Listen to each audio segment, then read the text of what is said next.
So we just started this series a couple weeks ago, sort of looking at this idea of the unfiltered version of Jesus. I think a lot of times we tend to Christianize and make common statements and sayings that we think are in the Bible but maybe aren't there, but things that Jesus actually said and did sort of around that comfortable place, the dinner table, right? These conversations that were real and piercing and how he transformed lives in just a conversation, just his words and what that meant.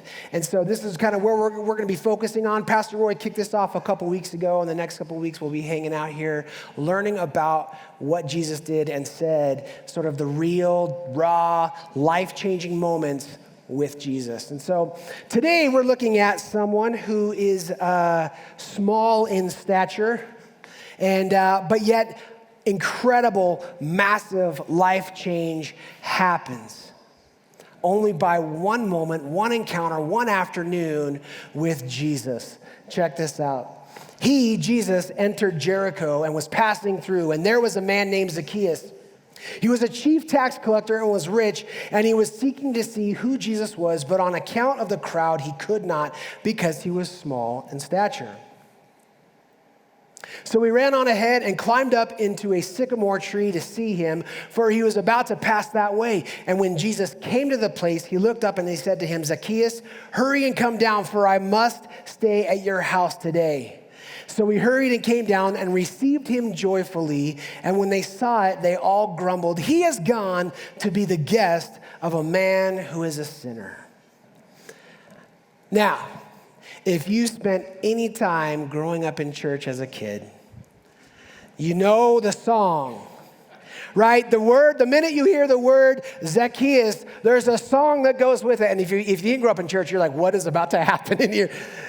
It's this song. It's Zacchaeus was a wee little man. Yes. My wife and I, we went camping a couple weeks ago, and we have 4 kids, and 3 of them were at fall camp with student ministry stuff, and our littlest one was with us, and I was talking about, this message that I was preparing for, and she was asking questions about Zacchaeus, and I started singing this song, and the look on my 9-year-old's face was like, what is happening in our trailer right now? This is getting weird, because I was singing about this wee little man. But it was funny because I right after that, I swear our phones are listening, because I came across a post, this meme about Zacchaeus and the life change that happened with him and Jesus, and it made me laugh. Imagine Jesus coming to your house, you have a great conversation, you give away half your money, you make amends, he blesses you, and then you're immortalized in one of the catchiest songs in human history as Wee Little Man. That's the name you're dubbed with for the rest of your life and how you are known. But something significant does happen in this story. And maybe this is the first time you ever heard this. Maybe you've grown up and you've heard this story a million times. But it all points back to the heart of God and the purpose, the reason why he sent Jesus down here.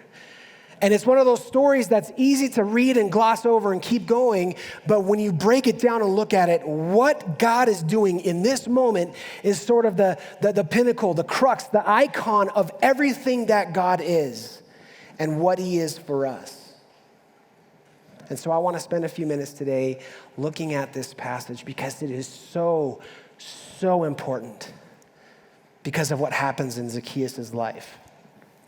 So it's important to understand who he was. It says there was a man named Zacchaeus. He was a chief tax collector and he was rich. Now, if you happen to be here a couple weeks ago, Pastor Roy was talking about the tax collector because he was talking about Matthew, this disciple who Jesus called, who was a tax collector.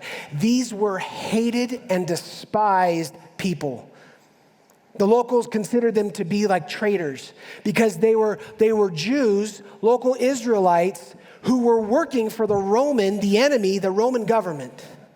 See, the Roman government came in and they took over, they occupied Israel. And they would hire the local Jewish folks to do things for them. And one of those roles was to be a tax collector. And so on behalf of Rome, Guys like Zacchaeus would go around to his own people and tax them and give that money to the Romans. But then on top of that, the tax collectors were notorious for ripping off and stealing from their own people. They would charge them extra taxes on the most random things and keep that profit for themselves. It was highway robbery at its best. They were hated and despised. Tax collectors were often grouped with people that were considered, low, the scum. Often they're grouped with like prostitutes. You hang out with prostitutes and tax collectors, these sinful people. In the eyes of the local Jewish community, this religious community, they lost all right and title to be Jewish, to be an Israelite, to be a descendant of Abraham, where they all came from and started from. This promise that God made to Abraham thousands of years ago. And yet, something about Jesus sparked this guy's curiosity. He wanted to see him. Why? He had heard about him. He didn't know him. He didn't have a relationship with him. But Jesus' fame had been spreading now through the region, and this tax collector, this chief tax collector, in fact, the chief tax collectors had other tax collectors working for him. He had power, and he had wealth, and he was hated in his own community. But yet something about Jesus sparked his curiosity, and he wanted to see him. And as he was seeking to see who Jesus was, and that's important because we need to know that there was no pre-existing relationship with Jesus and Zacchaeus. He had heard of him, but that's about it. But on account of the crowd, he could not because he was small of stature, so he ran on ahead and climbed up into a sycamore tree to see him, for he was about to pass that way. And when Jesus came to the place, he looked up and he said to him, Zacchaeus, hurry and come down, for I must stay at your house today. There's a couple of really important things here. First off, Jesus calls him by his name. A man he hasn't met. Zacchaeus had never met Jesus. And you can imagine, knowing the people around him, how hated he was. And yet here is this celebrity person walking through, and he calls him by his first name. And I wonder how many today, how many is Jesus calling you by your name? And are you listening for it? Waiting, longing to hang out with you, to spend some time with you. Are you listening for it, though? Are you listening for the call of Jesus? And it's interesting that he says, for I must stay at your house. He doesn't say, I'd like to, or I think it would be fun if we hung out today. No, he says, I must stay at your house today. And religious scholars say this could be deemed as divine necessity. Like this was something that was part of Jesus' plan because he wanted to make a point, both for the people there in this moment in the community and for us thousands of years later reading about this story. I must. This is part of my will and my plan is to hang out with you, this sinful traitor of a person.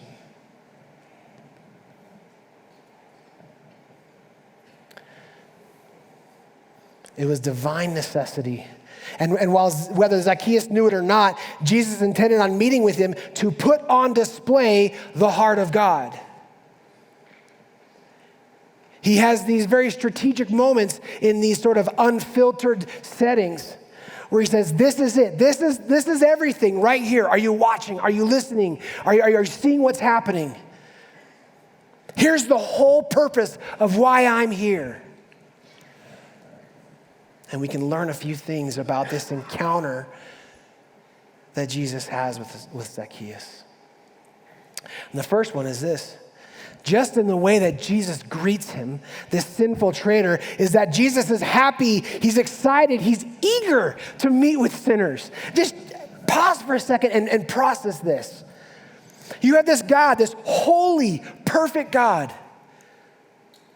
who spoke everything into existence. He spoke galaxies and stars and suns and this earth and water and trees and animals. He spoke it all into existence. This massive, mighty, perfect, and holy God who is eager and excited to hang out with you. Let that resonate for a second. Have you ever even had that thought that God is excited to see you? God is excited to have a relationship with you. He's eager to hang out with you. And there may be some that say, yeah, but you don't know what I've done. I can't. I think that's the most exciting part for him. To hang out with you. Because he makes a statement that we're going to look at here in a little bit about why he came. And the way he said it, Zacchaeus, hurry and come down. Come on, man. I want to hang out with you. Let's go.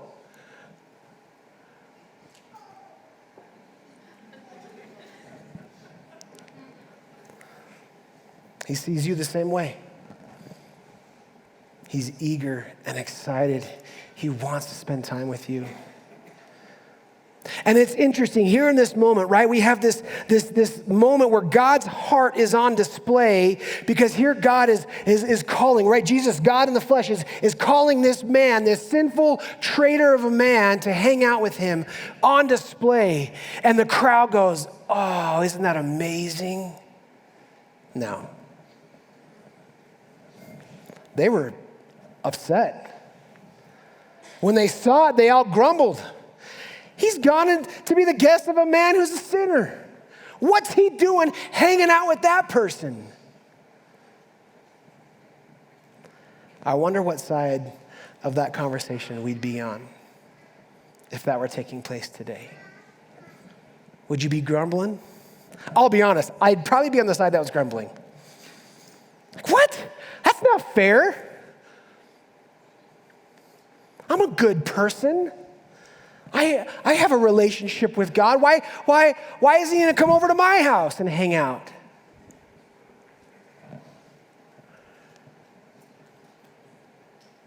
One of the passages, one of the things that Jesus said that Pastor Roy talked on a couple weeks ago from Luke chapter 5. The Pharisees and their scribes, they grumbled at his disciples saying, why do you eat and drink with tax collectors and sinners? See how tax collectors are just lumped in there with the worst of the worst? You drink and eat and hang out with them. Why do you do this? And Jesus answered them, those who are well have no need of a physician, but those who are sick. I have not come to call the righteous, but sinners to repentance. So you want to see the heart of God on display. It's this right here. He has come to bring those who are lost to a place of safety, to a place of salvation, to bring them back into the fold. That's the heart of God. He's here for the broken. He's here for the weak and the lost, the people who are lost and they don't even know it. And most of us would probably grumble about that fact because that's what the people did. Rather than celebrating and clapping and cheering, saying, amazing, God's going to go after another one and another one and another one. So right between this moment and the next verse, something happens. And this message of this series is kind of ironic because it's this idea of, these unfiltered conversations with Jesus. But yet in this particular situation, we really don't know what Jesus said to Zacchaeus. All we know is they went and hung out together. And I have to wonder, what did he say? What did he say to spark on full-blown life transformation? Because here's the very next verse in this story. And Zacchaeus stood and said to the Lord, behold, Lord, half of my goods I give to the poor. And if I have defrauded anyone of anything, I restore it fourfold. It's interesting. Not only is he willing to give away half of his belongings, his money, his wealth, his stuff, but he's willing to pay back anyone that he's wronged 4 times over. Now, in Jewish law, if you've wronged somebody, you had to pay them back. But fourfold, paying them back 4 times, was the highest penalty according to Jewish law. So not only is he willing to give away half of his stuff after one meeting, one encounter, one moment with Jesus, he's also willing to take on the highest form of a penalty and pay back anyone he's hurt and harmed. I want you to, for a moment, I want you to think about your stuff. Think about your home. Think about your bank account. Think about the toys and the things and the gadgets and the stuff, right? Let me ask you this question. What would convince you? What would it take for you to give away half of your money and belongings to the poor today? That's a big ask.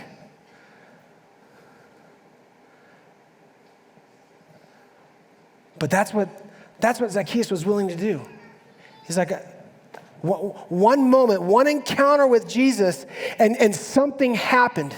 I would love to have been a fly on the wall to hear and see what Jesus did for Zacchaeus, what he spoke, what truth did he speak into his life to make him just willingly say, nope, I'm going to give it all away. What would have to be said to you to convince you of some type of massive life change like that? And most of you are probably sitting here going, well, it'd have to probably be at gunpoint. I'm just being real. Amazing life change after one encounter with Jesus. So this encounter with Jesus tells that he's happy, he's eager and excited to meet with sinners, but it also tells that he is capable of joyful life change, not begrudging. It wasn't like, oh, fine, Jesus, I'll give it away. No, he stood up, he's like, all right, today I'm giving it away. I'm going to do this for you, God, because you've changed my life. When was the last time you ever have given anything away joyfully by being shamed into it? See, what happened was the acceptance that Jesus offered him, right? It made the money, it made the stuff insignificant. It didn't matter anymore.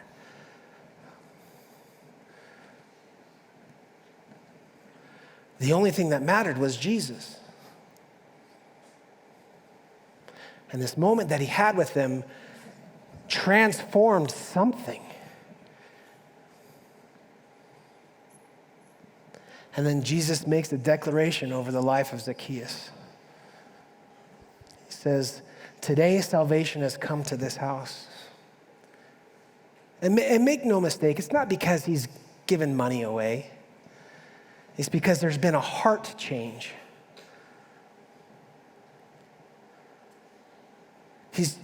He's changed the direction of his life. That's what the word repentance means. It means to change directions. He says, today salvation has come to this house since he is also a son of Abraham. Now that statement right there would have been like a warm blanket that probably just crippled Zacchaeus. Because to be a tax collector meant to be a sinner, meant to be an outcast of the Jewish community. And here God is saying, not only because we now have a relationship, am I offering salvation to you and your household, but now I'm going to bring you back into the fold of your community. You belong.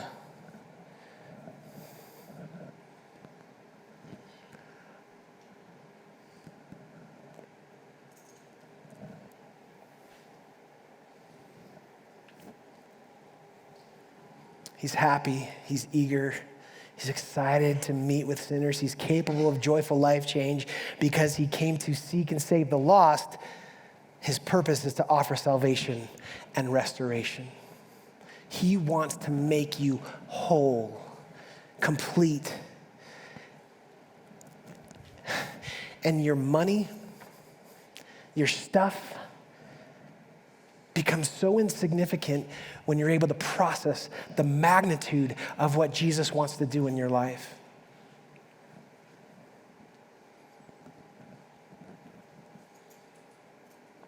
We're talking about eternity. And are you more focused and consumed with what you're doing and the money you're making here in this little blip of a life more than eternity? It's bringing back into perspective what really matters. And the heart of God beats for eternity, for each and every one of you.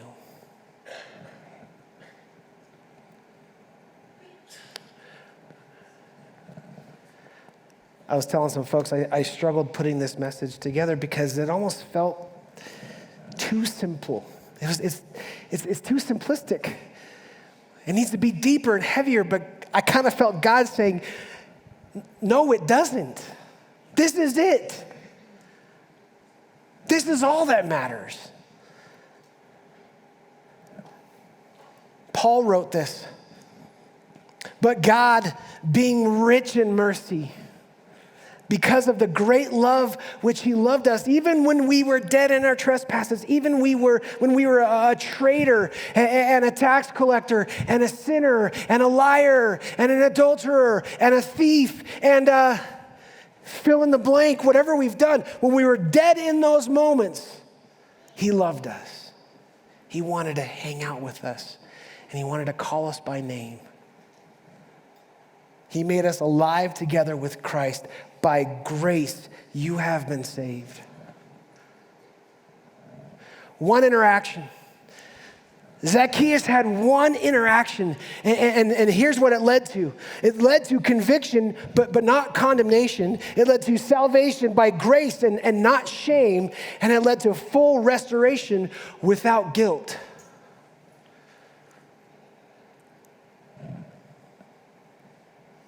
Let me ask you a question. If you had an encounter with Jesus today, the living God, what would he be saying to you? What truth would he be speaking into your life? How would he convict you without condemnation? And call out the things in your life, but without shame.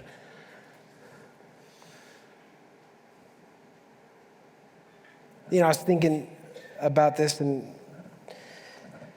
this story, again, if you've been, around church for a while, you've probably read this story and heard it a bunch, especially as a kid. And it's one of those stories that's kind of easy to read through and just keep going. But again, I come back to, I think this story in itself puts on display the heart of God. But I was trying to imagine what would a modern day Zacchaeus look like for us? Who would that be? I think with what's going on in our world, I could imagine that person who would be despised and hated, maybe an American Christian who's working with Hamas or ISIS. Sitting in this room. I'm not pointing at anybody in this room.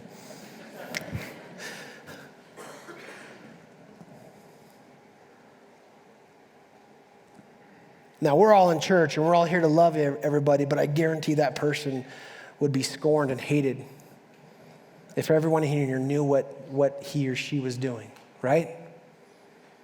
The atrocities that have been committed, knowing that person was working in behalf, they would be hated. And yet, that's the one that Jesus came for. That's the one that he wants to change radically. I found a video. It's of an ISIS soldier. It's filmed about 7 years ago. He was captured and thrown into jail, and he had an encounter. He encountered Jesus. And going from one moment, one radical belief, to the opposite end of the spectrum, in one moment. Check this out. Right at that moment, I felt a touch on my left shoulder and a voice that says, I forgive you. And I didn't understand. I did not understand how could that be possible? Because I had heard Allah is forgiving and merciful, but we cannot know His forgiveness till the day of judgment. So I said, who are you that forgives me? And I feel forgiven today. And He said, I am the way, the truth, and the life. And I did not understand what that means because I had never heard those words. So I said, what is your name? And he said, Jesus Christ, the living God. I fell onto the floor and I just wept. One moment. One moment with Jesus, and radical life change was the result. What would he say to you?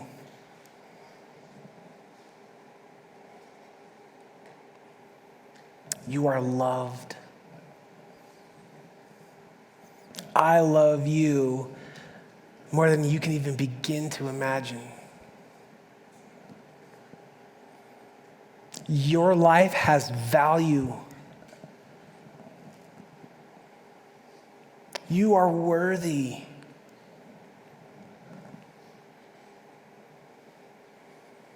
What's he saying to you?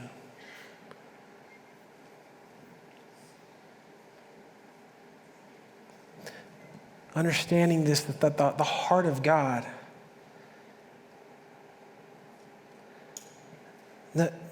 no one is beyond the reach of God's life-changing love and grace. He loves you so much. He wants to have a relationship with you. He wants to know you. He wants to spend time with you.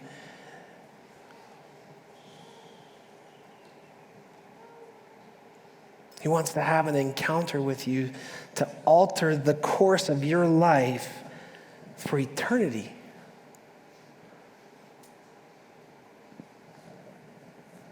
But the question is, are you going to let him? Are you going to let him in? Are you going to accept the invitation? Zacchaeus could have said no. But it says that he joyfully received him. I want to encourage each and every one of you to joyfully receive Jesus today. Would you bow your heads with me? Jesus, we thank you for your love, for your grace, for your happy and excited eagerness to meet and want to be with us sinners. To call us to a life of freedom from this burden of shame and guilt. To embrace eternity, looking beyond this life. What a gift that is. So we say thank you. Thank you for loving us. Thank you for seeing value in who we are. Thank you for calling us worthy. We love you and praise you, and we say these things in Jesus' mighty name. Amen. Thank you for joining us today. We have our meet and greet room right over here. I'll be over there if you want to say hi. We also have a prayer room right over here if you would like someone to be in prayer for you.